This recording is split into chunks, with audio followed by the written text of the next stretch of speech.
240 feet beneath the surface of the North Atlantic, about 60 miles south of Nantucket Island, a ghost ship rests on its starboard side. The water here is cold, dark, and unforgiving. Currents sweep through unpredictably. Visibility can drop to nothing in an instant.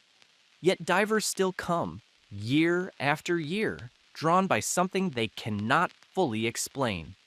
They call it the Mount Everest of scuba diving, not because of the depth, though the depth is considerable, not because of the currents, though the currents have killed. They call it that because what lies below represents the ultimate test, and because what lies below was once the most beautiful ocean liner ever built. The wreck is collapsing now. Sections of the hull have given way to decades of pressure and corrosion. The grand staircase, once a marvel of Italian craftsmanship, is buried under debris. The swimming pools where passengers once lounged beneath Mediterranean sun have become caverns of silt and twisted metal. The promenade decks where couples strolled after dinner are corridors of darkness that have claimed the lives of experienced divers who ventured too deep inside. Yet even in ruin, something of the ship's original elegance survives. Divers who have penetrated the wreck speak of glimpsing ceramic tiles still clinging to bathroom walls, of brass fixtures that gleam when a flashlight finds them, of the remains of chandeliers half buried in sediment. They surface with stories, and sometimes with artifacts, pieces of china bearing the ship's crest, fragments of the artwork that once adorned her public rooms. The ship carried a name that meant something. Andrea Doria, a 16th century Genoese admiral who never lost a battle. The Italians who built her intended that name as a promise, a declaration that this vessel would be as unconquerable as the man whose legacy it bore. That promise lasted 3 years, 3 months, and 17 days. On the night of July 25, 1956, the Andrea Doria was 11 hours from completing her 101st Atlantic crossing. New York Harbor waited just beyond the horizon. 1,134 passengers and 572 crew members were aboard. Most were asleep or preparing for bed. Some lingered in the lounges, enjoying a final evening at sea. Others packed their belongings, ready for the arrival that would come with morning. None of them knew that in the fog ahead, another ship was approaching on a collision course. None of them could have imagined that within 11 hours, their floating palace would be lying on the ocean floor. This is the story of how Italy built the most beautiful ship in the world, and how the sea took her back.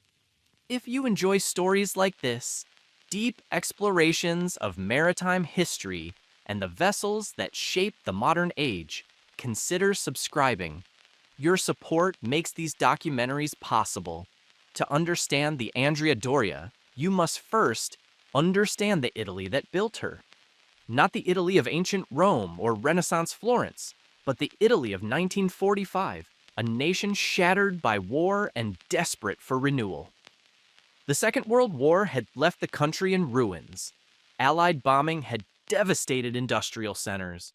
German occupation had stripped resources. The merchant fleet, once among the largest in the world, had been almost entirely destroyed. Of the ships that survived, most were damaged beyond practical repair. The proud Italian line, which had dominated Atlantic passenger service throughout the 1930s, found itself with almost nothing left to sail. The human cost was staggering. Hundreds of thousands of Italian soldiers had died. Civilian casualties numbered in the tens of thousands. Cities lay in rubble. The economy had collapsed. Food was scarce. Employment was scarcer. The national spirit, so carefully cultivated under Mussolini's regime, had crumbled along with everything else. Yet even in this devastation, something stirred. The Italians had survived conquest, occupation, and liberation. They had endured bombings, famines, and the bitter fighting that accompanied the Allied advance northward. They had seen their government collapse, their king flee, and their country divided. And somehow, through all of it, they had not lost their capacity for beauty. This mattered more than outsiders might have understood. Italian culture had always placed extraordinary value on aesthetic achievement, on design, on craftsmanship, on the idea that objects of daily use could also be works of art. This sensibility had survived the war. If anything, it had intensified. A people who had lost so much now clung fiercely to what remained, their traditions, their skills, their belief that they could create things of lasting worth. The shipbuilding industry embodied this determination. Italy had been constructing vessels for centuries, and the knowledge had not vanished with the war. The shipyards at Genoa, though damaged, still stood. The craftsmen, though scattered and impoverished, still remembered their trades. What was needed was investment, vision, and the will to begin again. That will crystallized around a single idea. Italy would build a new flagship for the Atlantic route, not merely a functional vessel to carry passengers and cargo, but a statement of national recovery, a demonstration to the world that Italy remained capable of greatness. The ship would showcase Italian design, Italian engineering, Italian art. She would sail between Europe and America, bearing evidence that the nation had not been broken, only interrupted. The Italian line, officially known as the Società di Navigazione Italia, took the lead. The company had operated transatlantic passenger service since 1932, and its pre-war flagships, the Rex and the Conte di Savoia, had been among the most celebrated liners of their era. The Rex had even captured the Blue Ribbon in 1933, the unofficial prize for the fastest Atlantic crossing. Both ships had been lost during the war. The Rex bombed by British aircraft in 1944, the Conte di Savoia damaged and eventually scrapped. Their ghosts haunted every conversation about what came next. The decision to proceed came in 1949. Italy was still rebuilding. Marshall Plan funds were flowing in from America, helping to stabilize the economy and restart industry. The timing seemed right. A contract was signed with Ansaldo Shipyard in Genoa, and work began on what would become the most ambitious Italian maritime project since before the war. The ship would be named for Andrea Doria, the great Genoese admiral who had lived from 1466 to 1560. In his time, Doria had been the most successful naval commander in the Mediterranean, serving multiple masters but always advancing the interests of his native Genoa. He had fought pirates, Turks, and rival Italian states. He had lived to the remarkable age of 93, most importantly for the symbolism the Italian line sought. He had never lost a major engagement. The name carried weight. It connected the new ship to Genoa's maritime heritage, to Italy's Renaissance glory, to the idea of victory against overwhelming odds. It suggested that this vessel, like its namesake, would prevail where others might fail. Work at the Ansaldo yard proceeded steadily through 1950 and 1951. The keel was laid on February 9, 1950. Steel plates were riveted into place. The hull took shape on the slipway, growing day by day into something that would dwarf the fishing boats and cargo vessels around it. On June 16, 1951, the ship was ready for launching. The ceremony drew crowds from across the region. Signora Giuseppina Saragat, wife of the Italian Deputy Prime Minister, performed the christening. A bottle of champagne shattered against the bow. The Andrea Doria slid down the slipway and into the waters of the harbor, floating for the first time. Church bells rang across Genoa. Workers cheered. For a moment, it seemed as though the war had never happened, as though Italy had simply returned to what it had always been, a nation that built magnificent ships and sent them across the oceans of the world. But launching was only the beginning. The hull might float, but the ship was far from complete. Nearly 2 more years of work remained before she would be ready for service. And in that work, in the fitting out that would follow, lay the true artistry that would make the Andrea Doria unlike any vessel that had come before. The Italians who designed the Andrea Doria understood something that their competitors sometimes forgot. A transatlantic liner was not merely a vehicle, it was a temporary world, a self-contained environment in which passengers would live for days at a time. Every space, every surface, every object would shape their experience. Get the design right, and passengers would remember the crossing for the rest of their lives. Get it wrong, and no amount of speed or efficiency would compensate. The Italian line assembled a team of designers and architects whose names would become synonymous with mid-century Italian style. Gio Ponti, already famous for his furniture and ceramics, took the lead role. Giovanni Muzio, Nino Zoncatta, and several others contributed designs for specific spaces. Together, they would create interiors that blended traditional craftsmanship with modern aesthetics, spaces that felt both timeless and unmistakably contemporary. Their vision was ambitious. The ship would not imitate the floating palaces of the past, with their heavy Victorian furnishings and dark wood paneling. Nor would she embrace the stark functionalism that was beginning to dominate post-war architecture. Instead, the Andrea Doria would chart a middle course, incorporating the warmth and humanity of Italian tradition while embracing the clean lines and open spaces that modern passengers increasingly expected. The result was a ship organized around light, color, and carefully curated artwork. Public rooms opened onto one another through glass partitions and generous doorways. Windows were larger than on previous vessels, flooding interior spaces with natural illumination. Color schemes drew on the Mediterranean palette, soft blues and greens, warm terracottas, creamy whites that suggested sunlight even on overcast days. But it was the artwork that truly set the Andrea Doria apart. The Italian line had commissioned original pieces from some of the country's finest contemporary artists, transforming the ship into a floating gallery that rivaled museums ashore.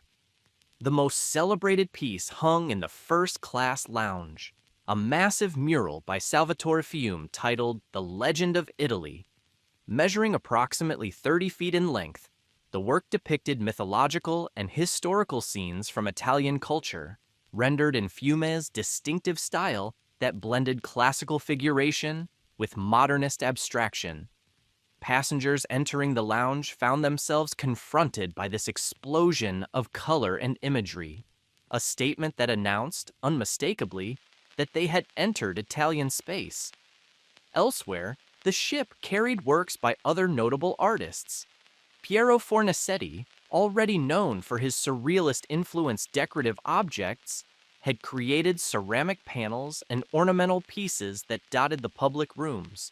Romano Rue contributed tapestries. The brass doors of the first-class dining room bore bas-relief panels depicting the four elements, works of such quality that art historians would later mourn their loss. The first-class dining room itself was a masterpiece of restrained elegance.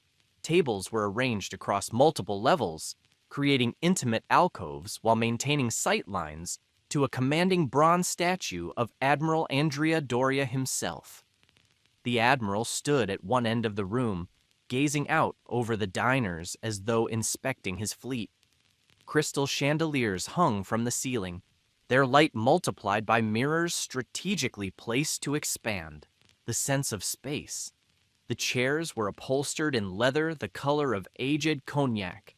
The silverware bore the Italian line's crest. Adjacent to the dining room, a private dining area known as the veranda served passengers who preferred more intimate settings. Here, floor-to-ceiling windows offered uninterrupted views of the ocean. Potted plants softened the space, creating the illusion of dining in a seaside garden rather than on a ship in the middle of the Atlantic. The Belvedere Lounge, located high on the ship near the funnel, offered yet another atmosphere entirely. This was a space for after-dinner drinks and late-night conversation, decorated in shades of blue and turquoise that evoked the depths of the sea. Banquettes lined the curved walls. A bar ran along one side, staffed by white-jacketed bartenders who could produce any cocktail a passenger might desire. The room featured windows that looked out over the stern, providing views of the ship's wake stretching toward the European horizon.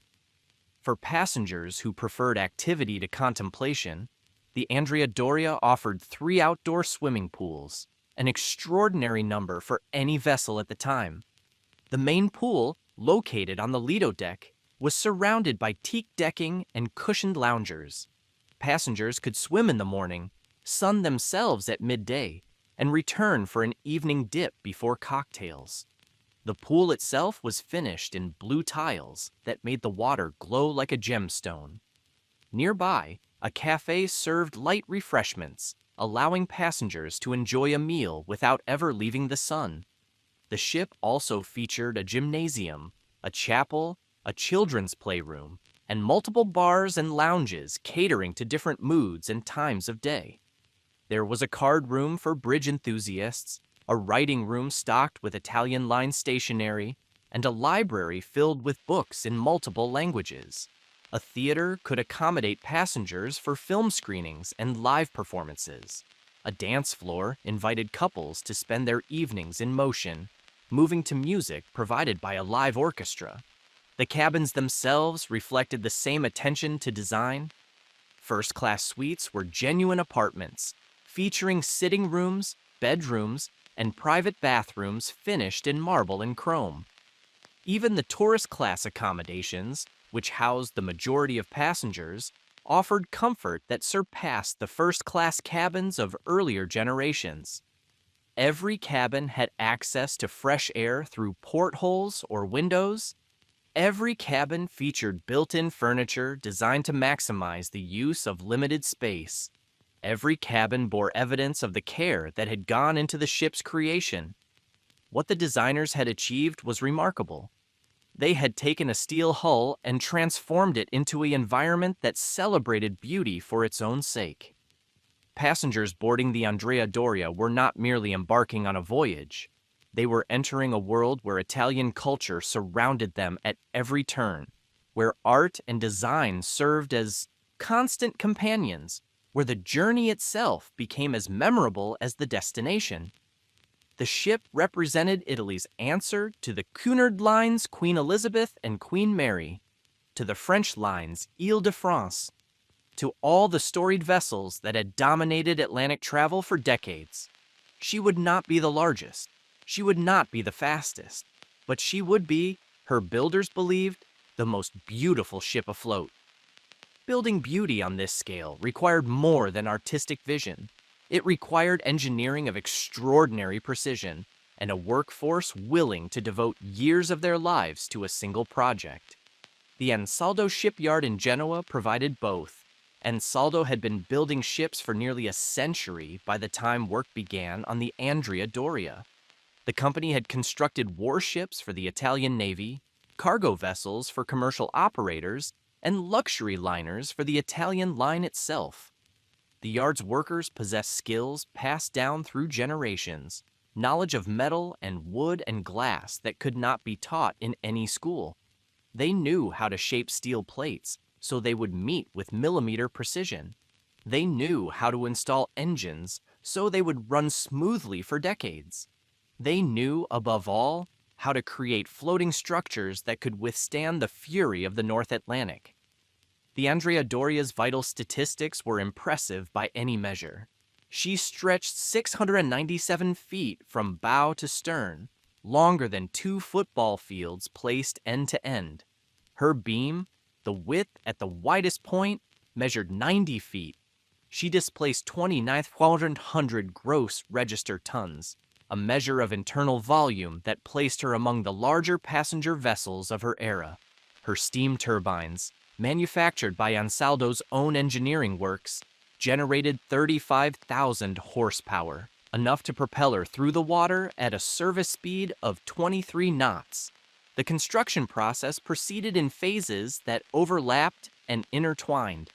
While hull plates were being riveted into place low in the ship, electricians were already threading cables through completed sections above. While painters applied coatings to exterior surfaces, carpenters were fitting wooden paneling in the public rooms. The coordination required was immense. At the peak of construction, more than 3,000 workers labored on the ship simultaneously, each pursuing specific tasks that had to mesh with the tasks of everyone around them. The hull itself was divided into 11 watertight compartments, separated by steel bulkheads that could be sealed in an emergency. This compartmentalization represented the standard safety thinking of the era, developed in response to the Titanic disaster of 1912. The theory held that if the hull were breached, the flooding could be contained to one or two compartments while the rest of the ship remained buoyant. The Andrea Doria was designed to remain afloat with any two adjacent compartments flooded, a requirement that seemed to place her beyond the reach of any ordinary maritime accident. But the compartmentalization also created a hidden geography within the ship, a network of passages and spaces that passengers rarely saw. Below the public decks lay the working infrastructure that made everything above possible. Engine rooms housed the steam turbines and the generators that provided electrical power. Boiler rooms contained the oil-fired furnaces that heated water into the steam that drove the turbines. Shaft alleys ran the length of the ship, providing access to the propeller shafts that translated engine power into forward motion. Between the passenger accommodations and the machinery spaces, crew corridors snaked through the ship like arteries through a body. These passages were strictly functional, painted in utilitarian colors, lit by bare bulbs, designed for efficiency rather than aesthetics. They allowed stewards to move between cabins without crossing public spaces. They permitted engineers to reach equipment without disturbing passengers. They connected the kitchen to the dining rooms, the laundry to the cabins, the crew quarters to every station where work needed to be done. The crew quarters themselves occupied less desirable locations, deep in the ship where engine noise intruded and windows were scarce. Some crew members slept in cabins of 4 or 6 bunks. Others occupied dormitory-style accommodations where privacy was nearly impossible. The hierarchy of the ship was built into its very structure, with first-class passengers enjoying the most spacious and well-located cabins, tourist-class passengers housed in smaller quarters lower in the ship, and crew members tucked into whatever spaces remained. Some of these crew spaces would later prove critical to the disaster. The Andrea Doria carried watertight doors that could be closed to seal compartments in an emergency. These doors were massive steel structures, operated by electric motors controlled from the bridge. In theory, closing them would prevent flooding from spreading. In practice, closing them also risked trapping crew members in flooding compartments or cutting off escape routes. The doors represented technology in service of safety, but technology that would prove tragically inadequate when truly tested. The ship also carried a cargo hold that ran through her lower decks, divided into compartments for different types of freight. The Andrea Doria was not merely a passenger vessel. She also served as a mail carrier and general cargo ship, transporting goods between Europe and America on every crossing. Automobiles were sometimes loaded through side doors, secured in holds where they would ride out the voyage in darkness. Valuable cargo, including artwork and jewelry, traveled in a specially secured area with restricted access. One cargo item aboard on that final voyage would become the subject of enduring mystery. The ship was believed to be carrying a valuable cargo, possibly including artwork or antiquities, the exact nature of which has never been definitively established. Rumors have circulated for decades about what might rest in her holds, adding to the allure that draws divers to the wreck despite its dangers. The fitting out process, which followed the hull's completion, took nearly 2 years. Workers installed the steam turbines, complex machines weighing hundreds of tons that had to be lowered precisely into position and connected to shafting that ran the length of the ship. Electricians wired every cabin, every public room, every corridor with lighting, communication systems, and power outlets. Plumbers ran pipes for fresh water, salt water, and sewage, creating an infrastructure as complex as a small city's. Then came the work that transformed a steel hull into a floating palace. Carpenters installed the wooden paneling that lined the public rooms. Tile setters laid the bathroom floors. Upholsterers fitted the furniture. The artwork arrived in crates and was hung in its designated locations. The bronze statue of Andrea Doria was positioned in the dining room. The Fiume mural was mounted in the first-class lounge. By early 1953, the ship was nearly ready. Sea trials had confirmed that she performed as designed, achieving her intended speed and handling well in various conditions. The crew had been assembled and trained. Supplies had been loaded. On January 14, 1953, the Andrea Doria departed Genoa on her maiden voyage, bound for New York by way of Cannes, Naples, and Gibraltar. She arrived in New York Harbor on January 23rd to a reception that confirmed her status as a national achievement. Fireboats sprayed arcs of water in greeting. Crowds gathered along the waterfront to witness her arrival. Italian Americans, many of whom had relatives who would travel on the new ship, felt a particular pride in what their homeland had accomplished. The Andrea Doria was not merely a ship. She was proof that Italy had returned to the ranks of great maritime nations. Over the following 3.5 years, she would make 100 Atlantic crossings, carrying thousands of passengers in both directions. She would transport immigrants seeking new lives in America and tourists exploring Europe for the first time. She would carry movie stars and diplomats, businessmen and honeymooners, families reuniting after years of separation, and individuals beginning journeys whose destinations even they did not yet know. Each crossing followed a similar pattern. Passengers would board in Genoa or Cannes or Naples, exploring their cabins and the public spaces with the excitement of people entering a world they had only imagined. The ship would sail westward, calling at Gibraltar before striking out across the Atlantic. Days at sea would pass in a rhythm of meals and activities, sunbathing and swimming, cocktails and dancing. Then the Ambrose lightship would appear, marking the approach to New York, and passengers would gather on deck to watch the Manhattan skyline emerge from the haze. 100 crossings. 100 times the Andrea Doria proved herself worthy of her name, carrying passengers safely through calm seas and storms alike, demonstrating the skill of her builders and the reliability of her design. 100 times she completed the voyage that earned her reputation as the pride of the Italian merchant marine. The 101st crossing would be different. For 3.5 years, the Andrea Doria delivered on every promise her builders had made.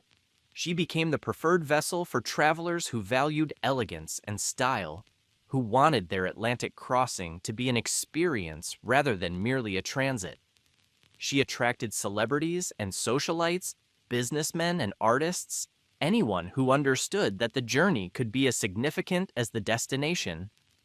The ship's daily life developed its own rhythms, patterns that passengers quickly learned and embraced.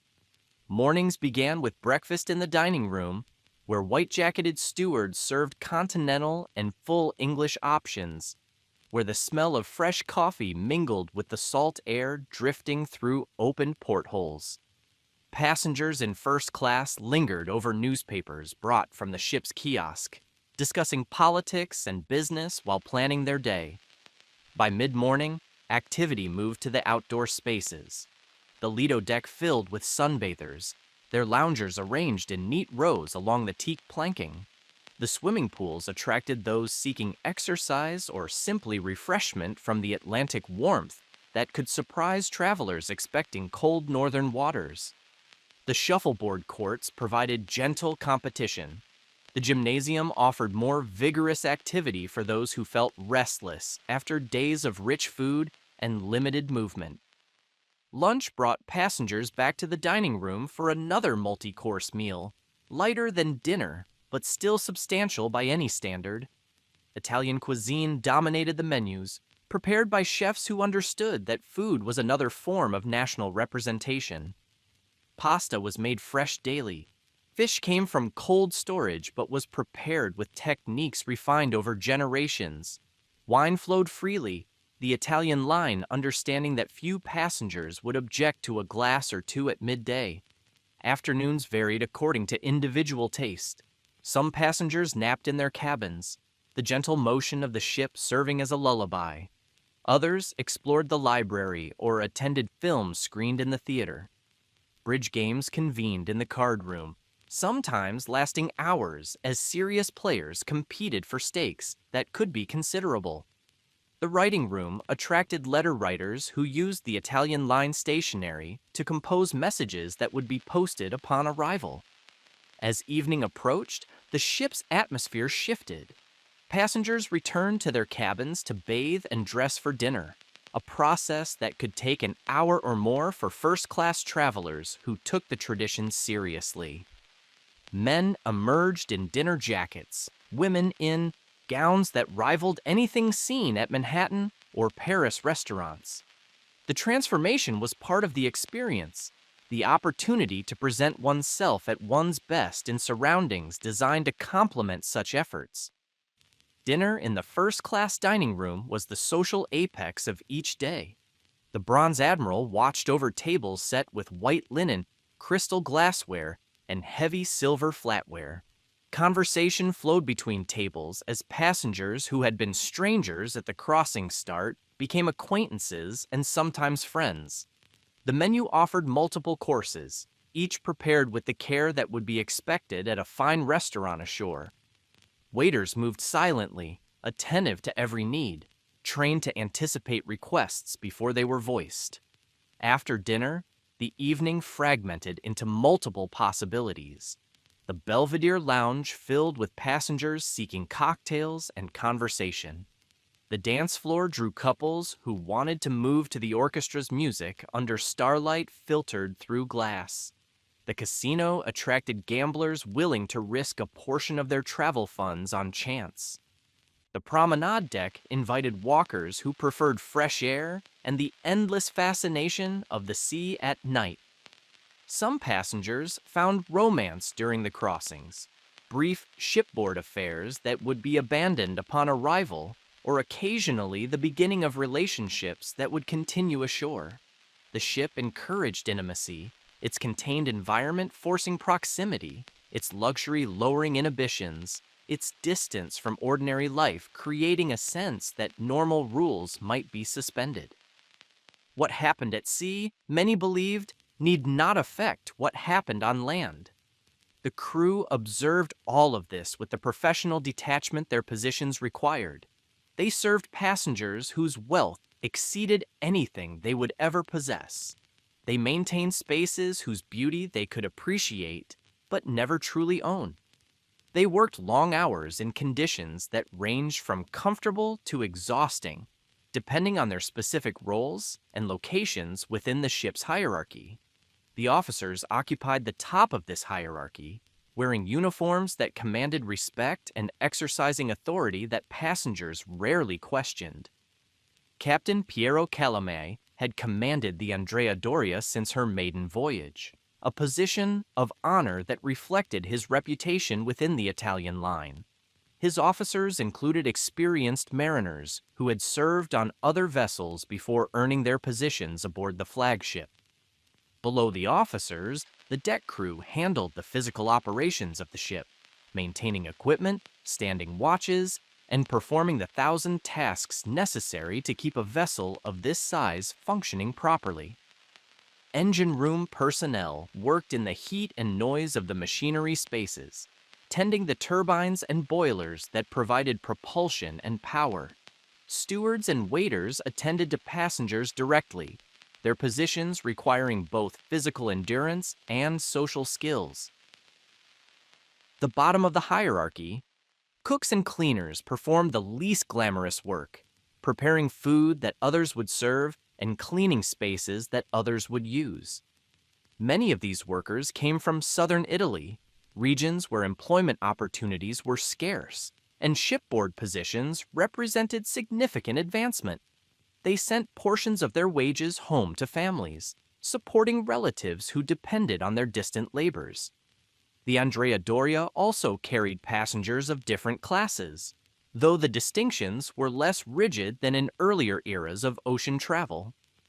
First-class passengers enjoyed the grandest accommodations and the finest food, spaces, and services proportional to the premium fares they paid. Cabin class, sometimes called second class, offered comfortable but more modest accommodations at lower prices.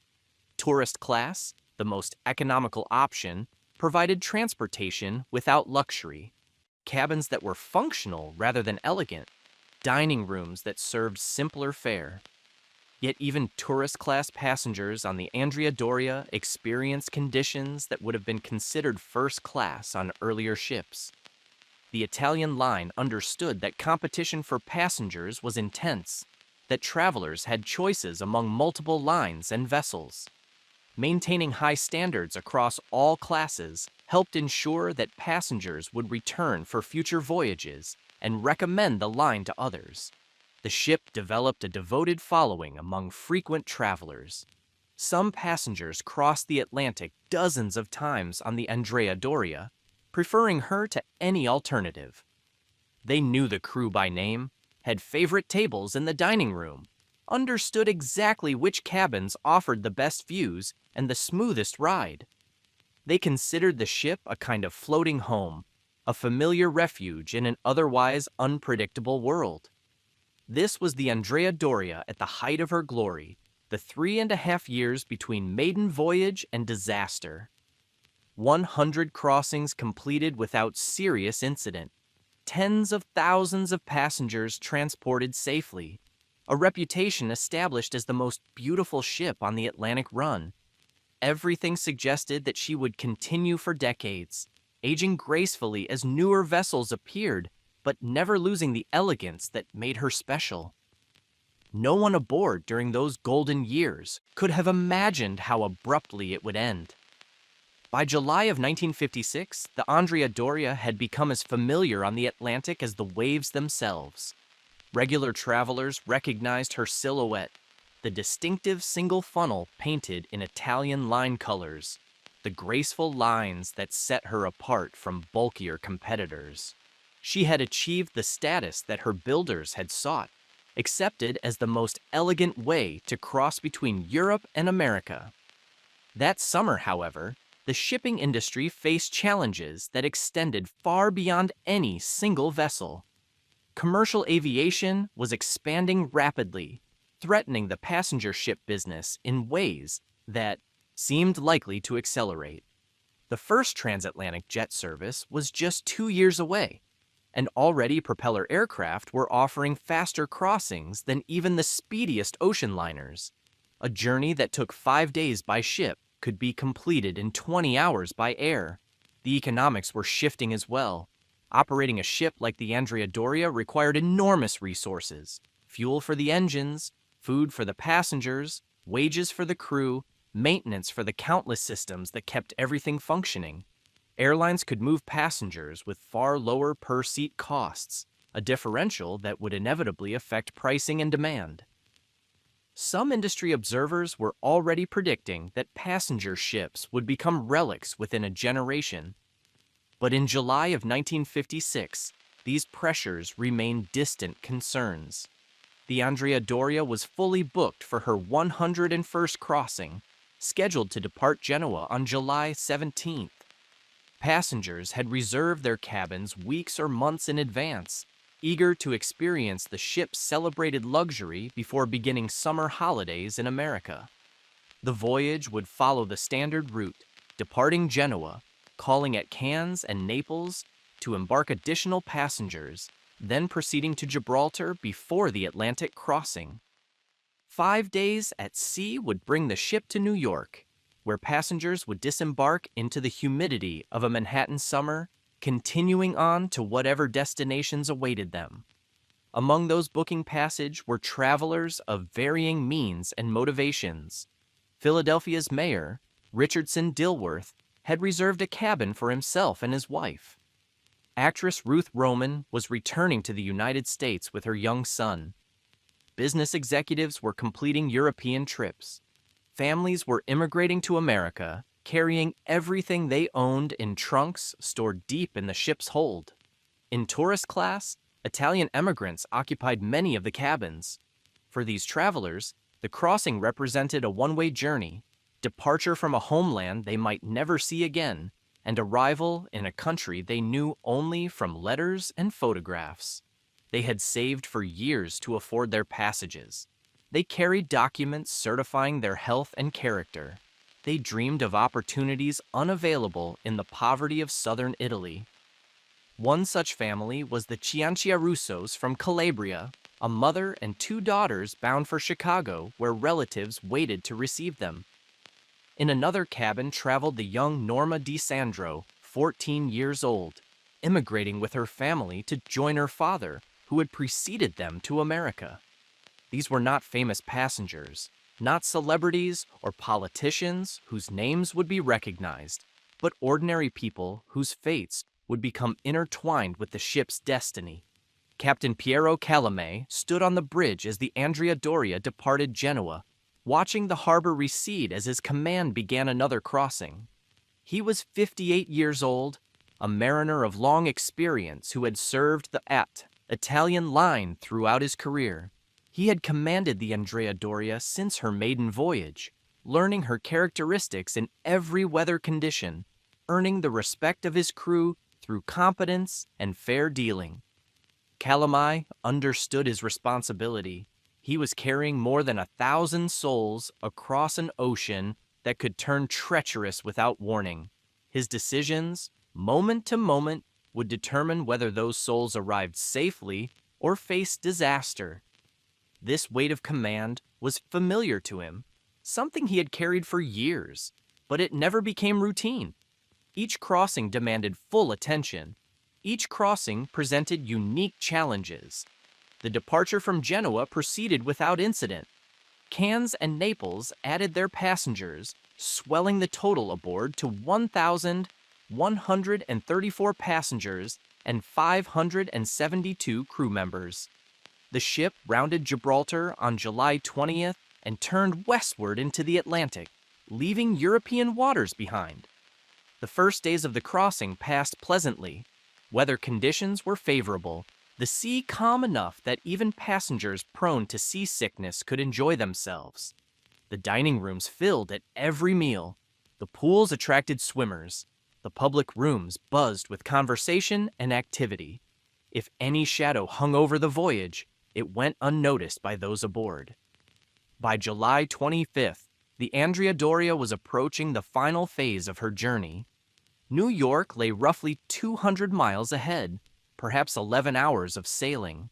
Passengers were already thinking about arrival, about customs inspections and family reunions, about the lives that waited for them on the far side of the gangway. Some had packed their belongings. Others would wait until morning, savoring these final hours at sea. Captain Calame remained on the bridge as afternoon turned to evening. He had reason for heightened attention. The ship was entering waters where fog was common in summer, areas where cold currents from the north met warmer waters from the south, creating conditions that could reduce visibility to almost nothing. The weather reports indicated that fog might be encountered as the ship approached the American coast. By early evening, the fog had arrived. Visibility dropped steadily as moisture filled the air, obscuring the horizon, muffling sounds, transforming the ocean into a gray void with no visible boundary between sea and sky. The Andrea Doria slowed slightly, but maintained substantial speed. Calame reasoning that the radar would provide adequate warning of any vessels in the area. Radar was the technology that was supposed to have eliminated collisions at sea. By detecting objects electronically, radar allowed ships to navigate safely even when visual observation was impossible. The Andrea Doria carried modern radar equipment, and officers monitored the screens continuously as the ship moved through the fog. They watched for the blips that would indicate other vessels, calculating ranges and bearings, plotting courses to ensure safe passage. What the radar showed that evening and how the officers interpreted what they saw would become the subject of investigation and controversy for decades to come.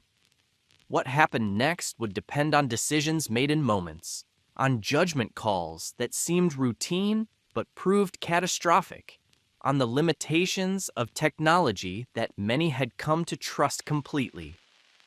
The Andrea Doria sailed on through the fog, 11 hours from New York, her passengers mostly unaware of the conditions outside, her crew alert but not alarmed, her captain confident in his ability to deliver them safely as he had done 100 times before.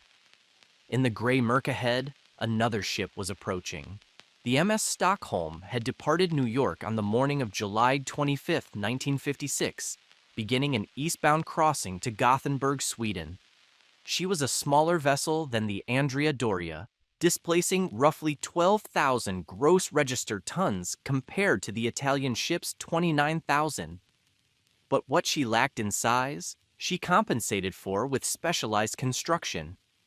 The Stockholm had been built in 1948 for the Swedish-American line, designed specifically for North Atlantic service where ice was an occasional hazard. Her bow was reinforced with heavy steel plating, an ice-breaking design that could push through winter conditions that would damage conventional vessels. This reinforcement made the Stockholm's bow essentially a massive steel wedge, capable of slicing through obstacles that would crumple ordinary hulls. Captain Harry Gunnar Nordenson commanded the Stockholm that night, though he had retired to his cabin before the events that followed. The bridge was under the supervision of Third Officer Johan Ernst Bogislaus Karstens Johansson, a 26-year-old officer standing his watch as the ship moved eastward through the fog that had settled over the approaches to New York. The Stockholm carried passengers as well, though fewer than the Andrea Doria. Several hundred travelers were aboard, some heading to Sweden for summer holidays, others returning home after American visits. They had dined and retired, most of them unaware that anything unusual was developing. Both ships carried radar, the technology that was supposed to prevent exactly the kind of encounter that was about to occur. Radar had been introduced to commercial shipping after World War II, adapted from military applications that had proven invaluable during the conflict. By the mid-1950s, most major passenger vessels were equipped with radar systems, and officers were trained in their use. But radar was not a simple technology, and its interpretation required skills that not all officers possessed in equal measure. The radar screen displayed objects as blips on a glowing surface, with distance indicated by the blip's position and bearing shown by its angle from the center. An approaching vessel would appear as a blip that moved closer with each sweep of the radar antenna. The difficulty lay in determining the other vessel's course. Radar showed where a ship was, but determining where it was going required either calculation or assumption. Experienced officers could plot successive positions and determine course, but this took time and attention. In busy waters with multiple targets, the workload could become overwhelming. Mistakes were possible, even likely under pressure. What the radar operators on both ships saw that night, and how they interpreted what they saw, would become the central question of all subsequent investigations. The Andrea Doria's officers detected a target ahead and to starboard, approaching on what appeared to be a roughly reciprocal course. The Stockholm's officers detected a target ahead and to port, also approaching. Each ship was aware of the other. Neither was sailing blindly.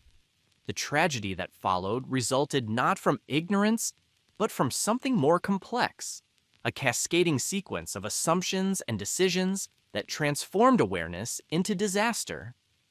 The standard procedure for ships meeting nearly head-on was straightforward. Each vessel should alter course to starboard, passing the other on its port side. This rule, embodied in international regulations, was known to every officer on both ships. It should have resulted in a safe passage with ample distance between the vessels. But something went wrong. Perhaps the radar bearing was misinterpreted. Perhaps the fog affected judgment in ways that clear conditions would not have allowed. Perhaps the pressure of command led to decisions that cooler reflection would have prevented. The exact sequence has been debated for decades, and certainty remains elusive even now. What is known is that the Andrea Doria altered course to port, turning left in an attempt to pass the Stockholm on her starboard side. At approximately the same time, the Stockholm altered course to starboard, turning right as the regulations prescribed. The maneuvers that should have increased separation between the ships instead brought them together. The Andrea Doria's officers may have believed that the Stockholm was passing safely to starboard when they made their turn. The Stockholm's officers may have believed that the Andrea Doria was passing safely to port when they made theirs. In the fog, with visibility reduced to perhaps a mile, there was no visual confirmation until it was far too late. Captain Calamai stood on the bridge of the Andrea Doria as the radar showed the other vessel still approaching, the distance shrinking with each sweep of the antenna. He ordered additional course changes, attempting to open distance, but the geometry of the situation had become impossible. The ships were too close, moving too fast, their courses converging in a way that no last-minute maneuver could correct. At approximately 11:10 p.m., lookouts on the Andrea Doria sighted the Stockholm's lights emerging from the fog, impossibly close, directly ahead. The alarm was raised. Engines were ordered full astern. The wheel was spun hard to port. But maritime physics operates on its own schedule, indifferent to human urgency. A ship weighing nearly 30,000 tons does not stop or turn on command. Momentum carries it forward regardless of what the engines do. On the Stockholm, the situation was equally desperate. Third Officer Karsten saw the Andrea Doria's lights appear from the fog, recognized that collision was imminent, and ordered his own desperate maneuvers. But the Stockholm, though smaller, faced the same constraints of physics. Neither ship could avoid what was about to happen. The Stockholm struck the Andrea Doria at approximately 11:10 p.m. on July 25, 1956. The ice-reinforced bow of the Swedish ship, that wedge of heavy steel designed to break through frozen seas, slammed into the starboard side of the Italian liner, penetrating deep into her hull. The impact lasted perhaps seconds, but in those seconds, everything changed. The collision tore an opening in the Andrea Doria's starboard side, a wound approximately 40 feet wide and penetrating perhaps 30 feet into the ship. The Stockholm's reinforced bow had cut through steel plates, bulkheads, and the living spaces beyond, destroying everything in its path before the two ships separated, drifting apart in the fog that had brought them together. The damage occurred high in the Andrea Doria's hull, penetrating cabins on the upper passenger decks. Passengers in those cabins had no warning, no time to prepare, no chance to escape. The impact killed some instantly. Others were trapped in debris, injured or dying as the structure collapsed around them. The final toll in those first seconds would be 46 dead, passengers and crew alike. But the immediate deaths were only part of the disaster. The breach in the hull opened the Andrea Doria to the sea. Water began flooding into the lower decks, entering compartments that had been designed to remain dry, compromising the watertight integrity that was supposed to keep the ship afloat.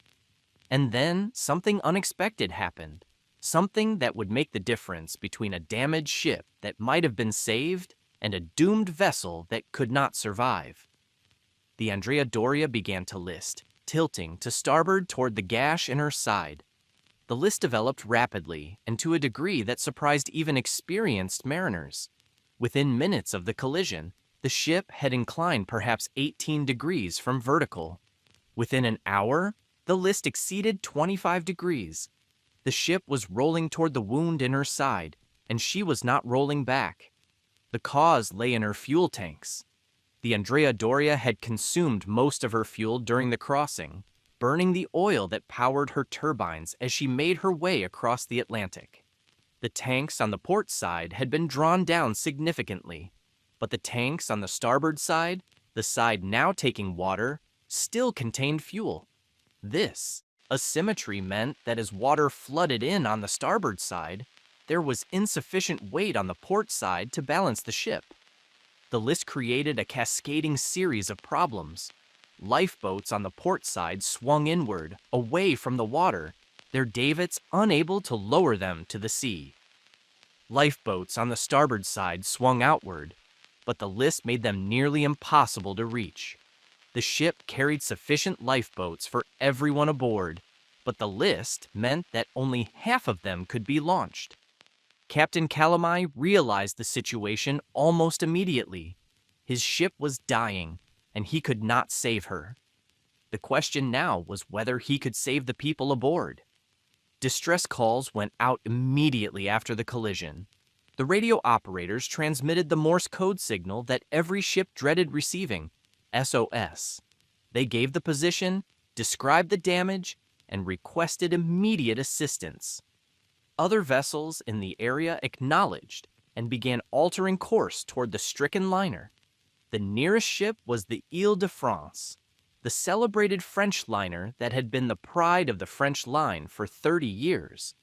She was westbound, returning from Europe, and her captain, Baron Raoul de Baudouin, responded without hesitation. He ordered full speed toward the Andrea Doria's position, calculating that he could arrive within a few hours. Other ships also responded. The Cape Ann, a freighter, the Thomas, and several other vessels altered course to assist. The Stockholm herself, despite damage to her bow, remained afloat and maneuverable. She began taking survivors from the Andrea Doria's lifeboats as they were launched. On the Andrea Doria, the crew worked with desperate efficiency. Officers organized passengers, directing them to muster stations, trying to maintain order as the ship tilted ever more steeply. The list made movement difficult and eventually terrifying. Decks that had been horizontal became slopes, then nearly walls. Furniture slid across cabins. Loose objects became projectiles. The passengers' experiences varied enormously depending on their locations when the collision occurred. Those in cabins on the port side, away from the impact, had time to gather belongings and proceed to the boat deck. Those on the starboard side, near the breach, faced immediate danger and often had to climb through debris to escape. The immigrant families in tourist class faced particular challenges. Many spoke little or no English. They were unfamiliar with the ship's layout. They had few possessions, but were reluctant to abandon what they had brought.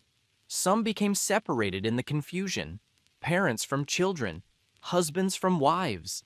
The crew performed with courage that the investigations would later recognize. Stewards helped passengers don life jackets and find their way to boats. Engineers remained at their stations, keeping power flowing for as long as possible. Officers directed loading of the lifeboats, ensuring that women and children went first, maintaining discipline even as panic threatened to take hold. But the list made everything harder. The lifeboats that could be launched had to be loaded from a deck slanting sharply toward the sea. Passengers had to climb down ropes and ladders to reach boats swinging below them. The elderly struggled. Children had to be passed hand to hand. The injured could barely help themselves. And the lifeboats on the port side, raised high above the water by the list, could not be launched at all. They hung from their davits, useless, representing hundreds of spaces that could not be filled. The mathematics were terrible. The Andrea Doria carried lifeboat capacity for more than 2,000 people, sufficient for everyone aboard with room to spare. But with half the boats unreachable, there was capacity for perhaps 1,000. There were more than 1,700 people aboard. Captain Calamai understood what this meant. Without help from other ships, not everyone could escape. The rescue vessels approaching through the fog would make the difference between partial evacuation and complete disaster. The hours passed with agonizing slowness. The Île de France arrived shortly before 2 a.m., her lights appearing in the fog like salvation itself. Captain de Baudéan brought his ship alongside the Andrea Doria, close enough to launch his own boats for rescue operations. The French liner's lifeboats began shuttling survivors from the stricken vessel, trip after trip through the night. Other ships contributed to the effort. The Stockholm took survivors despite her own damage. The Cape Ann and other vessels rescued passengers from lifeboats already in the water. The coordination was improvised but effective. Mariners from different nations working together to save lives that would otherwise have been lost. Dawn came gray and wet, the fog persisting even as light increased. By morning, most survivors had been transferred to rescue ships. The Andrea Doria still floated, her list now exceeding 40 degrees, her decks awash on the starboard side, her death clearly only hours away. Captain Calamai remained aboard until the last possible moment, the tradition of his service demanding that he not leave his ship while any of his people remained aboard. He walked the tilting decks, confirming that compartments were empty, that no one had been left behind. Only when he was satisfied that the living had been evacuated did he finally leave, climbing down a rope ladder to a lifeboat waiting below. The Andrea Doria capsized and sank at 10:09 a.m. on July 26, 1956, approximately 11 hours after the collision. She went down by the bow, her stern rising briefly before she slipped beneath the surface. The sea closed over her, and she was gone. 46 people died as a result of the collision, most of them killed in the initial impact. Given the severity of the damage and the difficulties of the evacuation, the death toll could have been far worse. Fire rescue operation, improvised under terrible conditions, had saved more than 1,700 lives. But those who survived would carry the night with them forever. And the questions about what had happened, about who was responsible, about what might have been done differently, would persist for decades to come. The Andrea Doria had barely settled on the ocean floor before the investigations began. 2 nations, Italy and Sweden, demanded answers about how their ships had come together with such catastrophic results. Insurance companies sought to establish liability. The families of the dead wanted to know who was responsible for their losses. The shipping industry needed to understand what had gone wrong so that it might not happen again. The formal inquiries took place on both sides of the Atlantic. Italian authorities convened hearings in Genoa. American maritime authorities, because the collision occurred in waters under their jurisdiction, conducted their own investigation. Swedish authorities examined the actions of the Stockholm's officers. Each inquiry produced testimony, documentation, and conclusions that overlapped only partially with the others. Captain Calamai testified at length about the events of that night. He described the approach of the Stockholm on radar, the decisions made as the distance closed, the desperate final maneuvers that failed to prevent collision. He defended his actions while acknowledging that the outcome spoke for itself. A ship under his command had been lost. No explanation could undo that fact. Third Officer Karstens from the Stockholm also testified, his account differing significantly from Calamai's. He described seeing the Andrea Doria on radar and interpreting her position differently than the Italian officers had interpreted the Stockholms. He maintained that he had followed proper procedures, that the Andrea Doria had turned unexpectedly into his path, that the collision was the result of the Italian ship's actions rather than his own. The technical evidence was inconclusive. Both ships' radar systems had functioned properly. Both bridges had been adequately manned. Both officers had been aware of the other vessel's presence. The collision had not resulted from equipment failure or inattention, but from something more elusive. a mutual misunderstanding of intentions that escalated into disaster. The most contentious question concerned the Andrea Doria's turn to port. International regulations called for ships meeting nearly head-on to alter course to starboard, each passing the other on its left side. If the Andrea Doria had turned to port, as evidence suggested, she would have been violating this rule. But Calamai maintained that the radar picture showed the Stockholm passing safely to starboard, making a port turn appropriate to increase separation. The Stockholm's defenders argued that the Swedish ship had followed proper procedure, turning to starboard as the rules required. If, though, Andrea Doria had simultaneously turned to port, the two vessels would have been turning toward each other rather than away, explaining how two ships that should have passed safely instead collided. But this explanation raised its own questions. Why had neither ship's radar operators detected the danger sooner? Why had the closing speed not prompted more aggressive action? Why had the fog prevented visual contact until escape was impossible? The investigations produced reports and findings, but no definitive assignment of blame.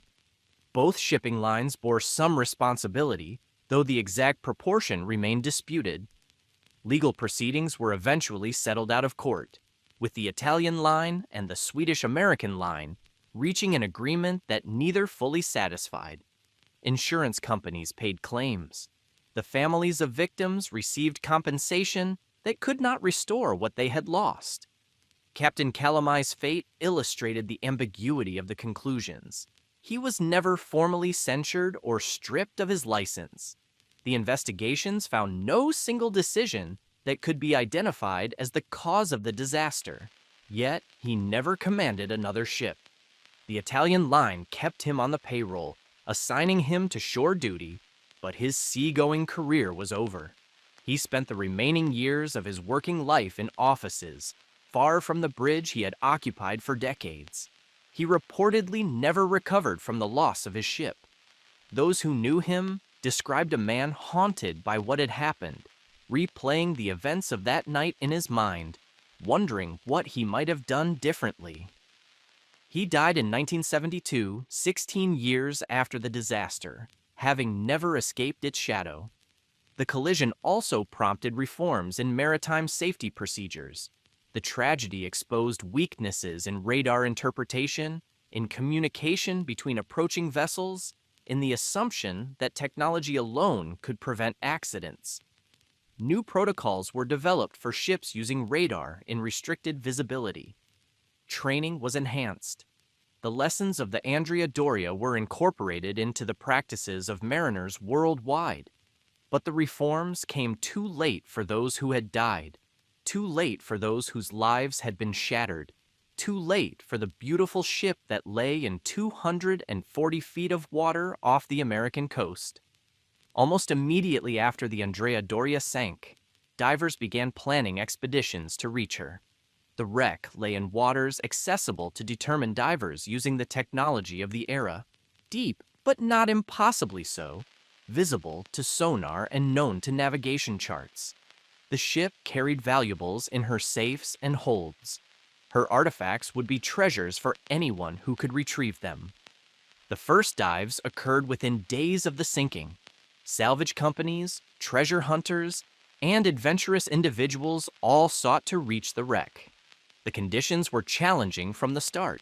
The depth exceeded what recreational divers could safely manage. The currents were unpredictable. Visibility could be excellent or terrible depending on conditions that changed without warning. Peter Gimbel, heir to the department store fortune, led one of the first significant expeditions. He reached the wreck in 1956 and returned multiple times over the following years.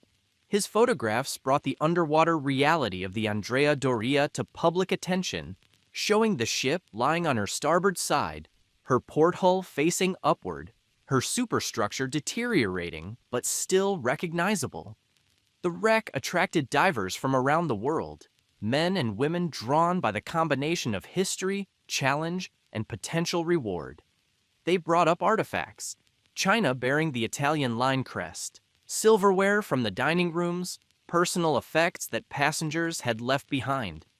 Each object retrieved from the depths told a story, connected the present to the night when the ship went down. But the Andrea Doria also began taking lives. The wreck was dangerous in ways that even experienced divers sometimes underestimated. The depth required careful management of bottom time and decompression. The currents could sweep divers away from the wreck or trap them against the hull.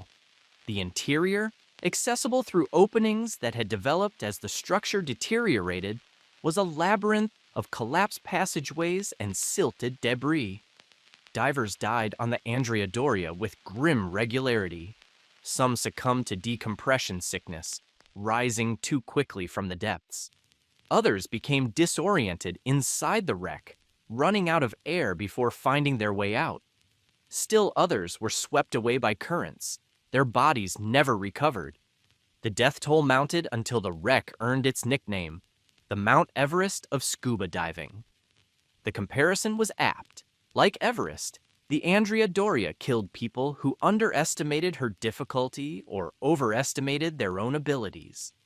Like Everest, she attracted those for whom the challenge was precisely the point, who measured themselves against her dangers and sometimes found themselves wanting. Like Everest, she became a goal that some divers planned for years to achieve, training and preparing for the moment when they would descend to her decks. The wreck deteriorated steadily over the decades. The steel hull, never designed for permanent submersion, corroded in the salt water. Sections collapsed under their own weight. The once elegant superstructure became a jumble of debris, the swimming pools filled with silt. The dining room, with its bronze admiral, became inaccessible as the overhead structure gave way. Salvage expeditions attempted to recover larger artifacts. The most ambitious effort in 1984 sought to raise one of the ship's safes, believed to contain valuables that passengers had deposited before the collision. The expedition succeeded in bringing the safe to the surface, where it was opened on live television. The contents proved disappointing, documents and jewelry of modest value rather than the treasures that had been anticipated. Other salvage efforts recovered the ship's bell, ceramic tiles from the first-class spaces, and various objects that had survived decades underwater. These artifacts entered museums and private collections, physical remnants of a ship that had existed for barely 4 years before her violent end. The wreck continues to attract divers today, though the experience has changed as the ship has deteriorated. The grand staircase that passengers once descended for dinner is now buried under debris. The lounges where cocktails were served are collapsing chambers that could trap the unwary. The cabins where passengers slept are accessible only to those willing to risk the penetration of a structure that grows less stable with each passing year. Some divers have found remnants of the lives that ended there. Shoes that belonged to passengers who did not survive. Personal items that speak to the human stories the ship carried. These discoveries are sobering reminders that the Andrea Doria is not merely a dive site or a source of artifacts. She is a grave, the final resting place of 46 people who set out on a voyage and never arrived. The passage of time has not diminished the wreck's power. If anything, it has increased the mystique, as stories of the ship's beauty and the disaster's drama have been passed down through generations of divers. Those who make the descent report feeling connected to history in ways that few other experiences provide. They touch the same steel that passengers touched. They swim through spaces where people lived and died. They return to the surface having encountered something larger than themselves. The Andrea Doria's legacy extends far beyond the wreck that rests off Nantucket. She changed maritime safety, influenced ship design, and became a symbol of the risks inherent in ocean travel. Her story has been told in books and documentaries, studied in maritime academies, and remembered by those who survived and their descendants. The collision forced the shipping industry to confront uncomfortable truths about radar technology. Officers had come to rely on radar as a guarantee of safety, trusting the glowing screens to warn them of danger in time to avoid it. The Andrea Doria disaster demonstrated that radar was a tool, not a solution, that human judgment remained essential, and that mistakes in interpretation could prove fatal. The reforms that followed included improved training for radar operators, better protocols for ships approaching each other in fog, and clearer communication requirements. These changes saved lives on subsequent voyages, preventing collisions that might otherwise have occurred. In this sense, those who died on the Andrea Doria did not die entirely in vain.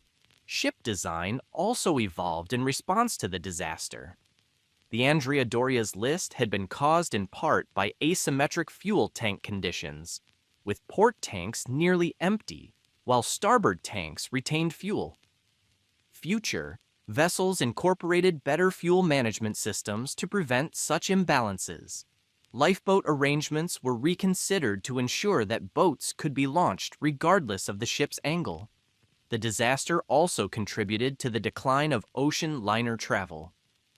While jet aviation was already threatening the passenger ship industry, the Andrea Doria's sinking accelerated the shift. Passengers who might have chosen sea travel began to prefer the speed and perceived safety of aircraft. Within a decade, the great ocean liners were being retired or converted to cruise ships, their transatlantic purpose superseded by technology that moved faster than waves. For Italy, the loss of the Andrea Doria was a national tragedy that resonated far beyond the maritime industry. The ship had represented post-war recovery, the nation's return to greatness after the devastation of the 1940s. Her sinking seemed to mock that recovery, to suggest that Italian achievements remained fragile, vulnerable to forces beyond control. The survivors carried their own legacies. Many avoided ocean travel for the rest of their lives. Some could not speak of the experience without visible distress. Others became advocates for maritime safety, channeling their trauma into efforts to prevent future disasters. The immigrant families who had been traveling to America found their arrivals marked by loss rather than hope, their new lives beginning in the shadow of near death. The rescuers, particularly the crew of the Île de France, became heroes whose actions were celebrated for years.